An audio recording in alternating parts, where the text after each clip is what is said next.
Aki smooches. So, tier list season. It's about that time. So, tier list.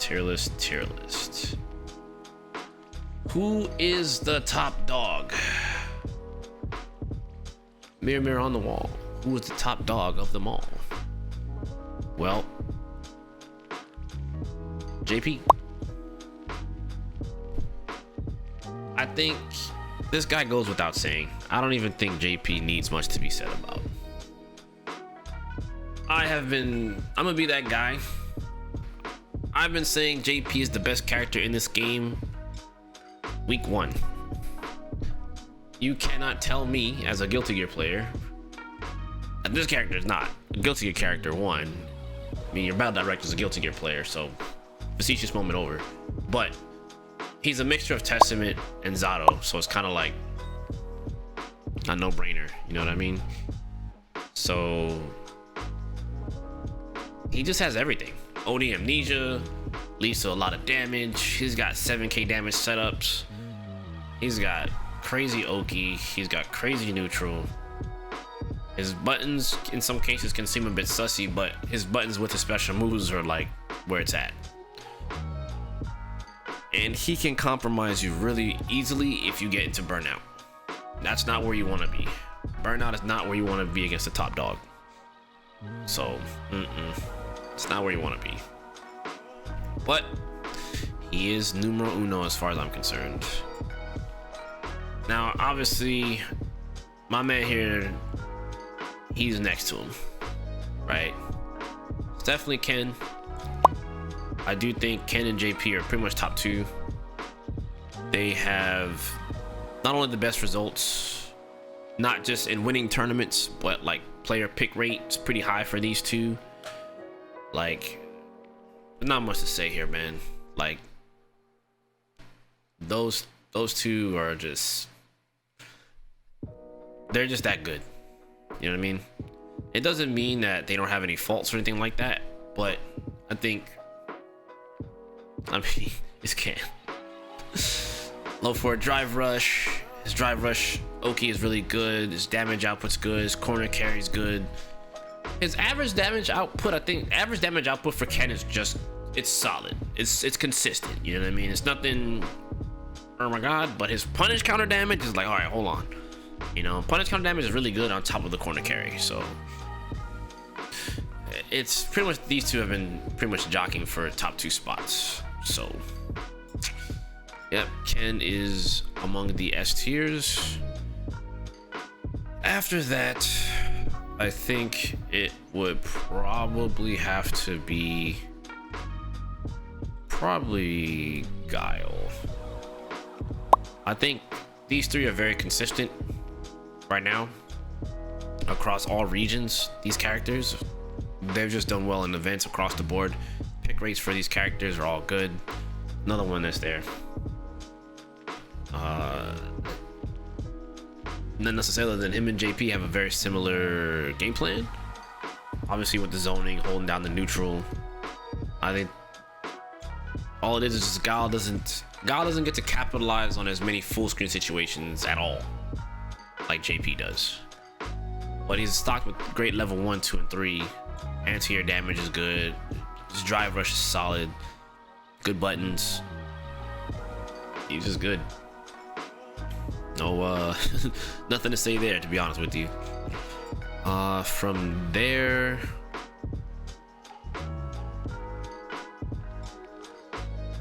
I would go out on a limb and say from here, Chun-Li.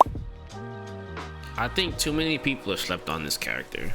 I think she's definitely solidified her place in the S tiers from everything that I've seen from Street Fighter League, from the Japanese players. I just think that she's just not good stateside. You know, it seems like in Asia they've been playing her a lot. Chun-Li is really strong. In my opinion, I think she's just JURI without the feng shui engine. And if you can execute with that character, she's insanely strong. Even between modern and classic, I'll even throw out an extra bone here on that, is that Chun-Li, modern Chun-Li on controller and stick great. Classic Chun-Li on hitbox, devastating. Or if you have the execution for it on either one, I mean, go for it. But I think you have a better time on hitbox, personal opinion. There's been lots of complaints about her anti-airs and stuff like that, but to me it's like you have up kicks, you have stand medium kick, you have an air throw, jump strong, jump stomps, jump jab, jump light kick. You have all these anti-air options. So to me it's kind of like, I don't know if I agree with that entirely about her not having good anti-airs, especially when her air throw doesn't side swap, it still keeps you in front of her. Nah, Chun-Li's eating pretty dang good if you ask me. From here, I'll probably say like, among these, I'd probably say DJ next. I think DJ just plays the game differently. That's it. Like his punish counter damage is insane. His punish damage is insane. Very hard to like. Throwing him is never a good idea. And I feel like he has some of the best shimmies of the entire cast. The damage output for sway until low is like, oh no, man. And that character can make you explode. So that's kind of where I'm at with DJ. I think he's up there. Okay, moving forward from here, personal opinion, I think this kind of goes into the A ranks, and I think Luke is there. I think most people put him higher, but in my honest opinion, as good as I think Luke is, I think he's still lacking in some areas where these characters don't. The benefit he does have is being simple. I think that's probably like the best benefit I'll give him is his simplicity. But other than that, I don't know. I think Ken does everything he wants to do for the most part. Better mobility as well.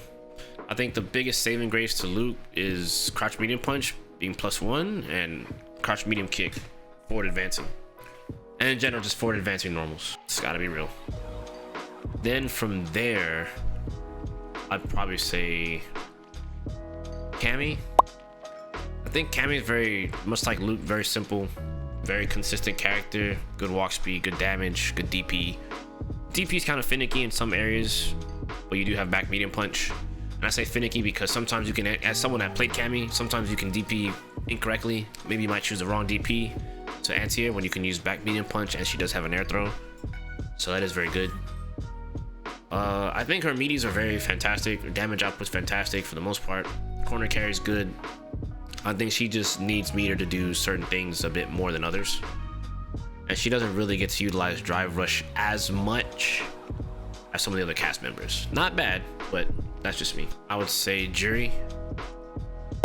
I think CAMMY and JURI are tied. I think normally wherever one goes, the other one kind of sits there too. I think JURI is just as simple as CAMMY, but has a little bit more options. I think her Fuha Fireball is still great. Feng Shui Engine is still fantastic. I think just the fact that she does still need to store is kind of a hindrance, but it doesn't mean she's bad or anything of that nature. I still think she's a very consistent character. She can still win. Let me make it clear too, as I'm making this, that like even though I'm tearing them out, it doesn't mean that these characters can't win a tournament.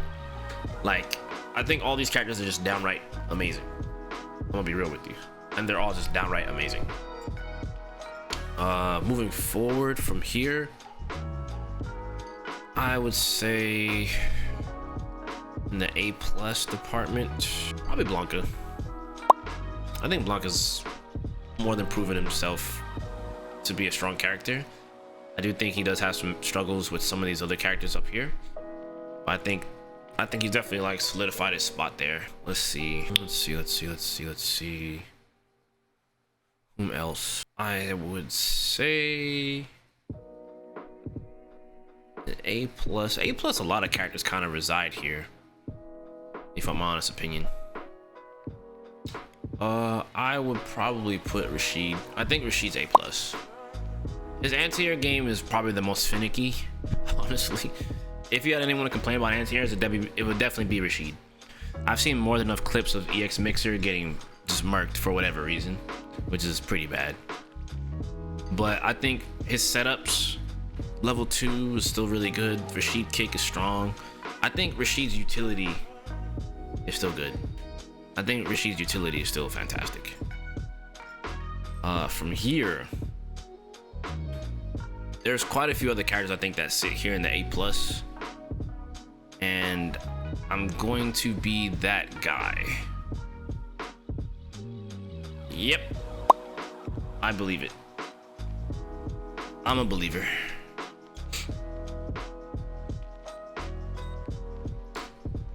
This one's probably gonna be really spicy for a lot of people, but if you've been watching my streams and hearing my thought process on the character, and also getting some results with her recently too, I think she's here.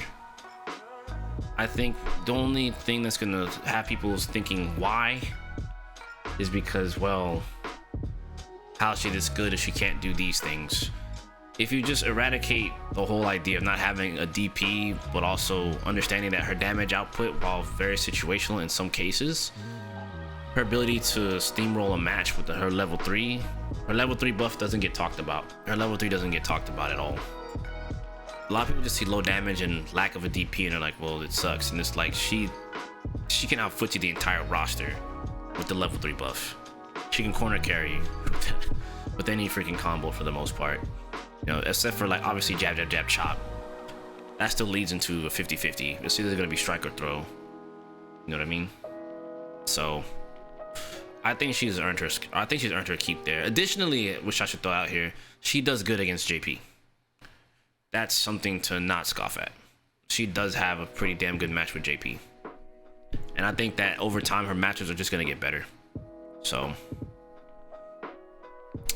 personal opinion. Let's see. Moving forward, there might be one other person in A+, which I'm torn on this one. I'm torn on Marisa.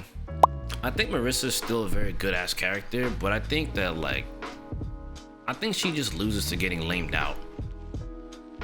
So it's kind of hard for me to kind of put her in a position where she's here, because I feel like, you know, and this is my opinion obviously, right? But I feel like damage is only one part of the game. I feel like still having good neutral and good footsies is still pretty important. And the one thing that everyone from Kimberly on up, they all have better walk speed for the most part than Marisa. Marisa has to use drive rush to try to close the gap a good bit. And I think a lot of her good moves are somewhat susceptible to DI. Although I do know you can EX, like EX Sparta kick and to break armor and stuff like that. I get that. I do know she has other moves that can be charged to like Gladius to help her get away from that, but I don't know.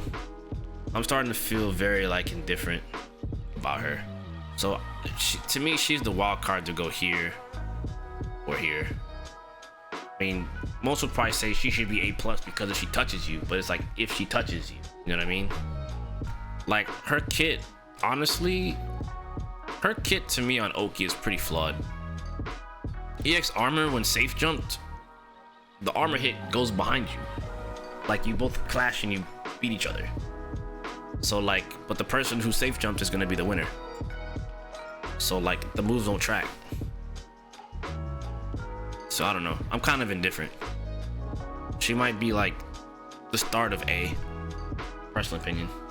But I get it, trust me. I get it. You'll probably watch this, you're gonna be like, man, but her damage output. But again, she has to hit you. I think Kimberly can pepper you and hit you more. I think Rashid can hit you more. Like Gladius is cool, Superman Punch is cool. She's always gonna do drive damage to you, but like she's not consistently like whiff punishing people, if that makes sense. All the other characters in A+, they all whiff punish pretty dang hard. So that's why I probably put her at like A. Another character I think that would be A+ would be like DHALSIM. I think DHALSIM is actually very, very good. It just takes an immense amount of patience to like play him at a high level. But I do think his damage output is pretty dang good. His neutral control is pretty solid. I just think his buttons are susceptible to getting punish countered full screen. But like if you're using like his fireballs correctly and teleport correctly, it's not easy to catch a good DHALSIM. Trust me. And I think DHALSIM players, you know, they're still in the lab coming up with some, you know, some crazy stuff. So, and I've seen some crazy stuff between like Zaffarino and like Mr. Crimson and a few other DHALSIM players. Just those two that kind of notables. I've seen some stuff with them so far, and like DHALSIM can cook. It's that neutral just got to be on point. You have to really be good at neutral. From here, I'm gonna be that guy and put Ryu in A. I think he gets slept on way too much. I think even the players who play him sleep on him a lot. But when you got players like Mago switching over to Ryu from CAMMY, it's kind of telling. But I think Ryu has just about everything he needs to win. He's just not gonna be, he's just the game at its fundamental core. You know what I mean? At its fundamental core, I think Ryu's about there. I think some people will say otherwise. They'll be like, oh, well, Ken and Luke do. I get it. But Ryu's always gonna be Ryu. His damage output, still in my honest opinion, in a lot of cases, is a lot greater than Luke, right? Not to mention Ryu's corner carry is pretty dang good for what it's worth. And his ability to side swap is pretty good. So, might be an unpopular opinion, but I think he actually is that good. He might not be higher than A tier, but why does that matter? Like, he can still box. I will say a lot of the other characters above him can give him trouble, but it's not like he can't outplay it. Like that, like my thing is he can outplay a lot of that stuff. But I digress. But that's kind of where I put Ryu at the moment. From there, I think Manon. I think Manon's pretty much A. I think she just has situations where she can compromise you, but it's still hard. Like, from what I've seen from Idom, it's definitely possible. Idom and Mike and Ike. I feel like they've shown me in particular, like things are possible. And I think that this character is just constantly like evolving. So like, you know, tier lists are always subject to change, so don't look at this and think this is definitive, please. But I do think that this character is about A tier. I had a sneaking suspicion that she was a lot weaker than this, but over the course of time, my opinion on Manon has changed a lot.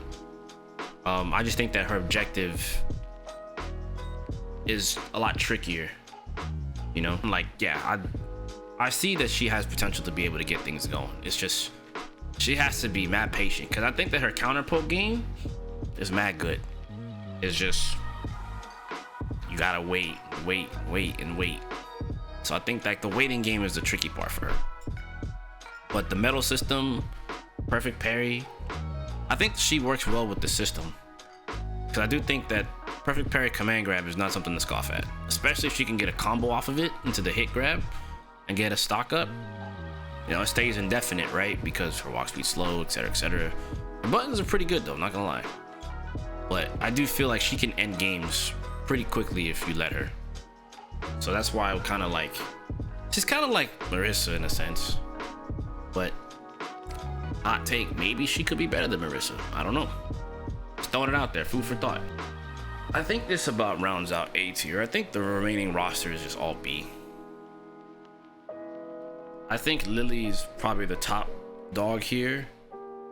And then I'd go Jamie, Honda, Geef. Like, this is pretty much it. This is pretty much how I feel.